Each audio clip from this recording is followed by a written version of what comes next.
Стојанче Јовановски, судот го огласи за виновен за сите 3 кривични дела кои му се ставаа на товар.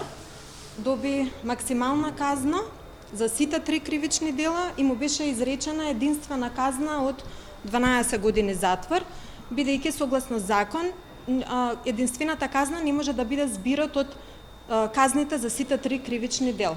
Значи, за првото кривично дело е предвидена казна затвор до 5 години затвор, тоа е значи за семејното насилство, телесната повреда при семејно насилство.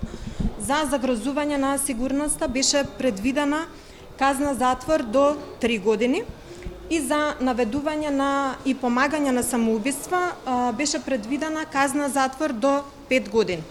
Во оваа фаза од постапката, имајќи го предвид фактот дека се работи за првостепена пресуда која што не е правосилна и која верувам дека одбраната ќе ја обжали, судот ја изрече максималната казна за сите 3 кривични дела.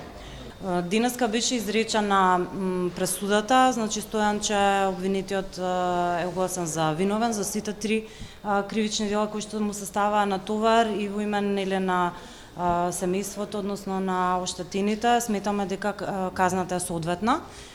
Тоа и го очекувавме, затоа што кажавме да, Ивана и Катја навистина нема да се вратат, меѓутоа навистина овој предмет е веќе една јасна порака дека семејното насилство во оваа држава нема да се толерира. Тоа што е многу значајно, што исто така за прв пат, согласно тоа што ние го имаме нели како информација, имаме пресуда за наведување на самоубиство поради семејно насилство и сметам дека ова е голем чекор кој што во иднина треба да се следи, заради тоа што во случај на самоубиство понатаму државните институции треба да истражуваат дали било поради долготрајно семејно насилство како што беше во овој случај.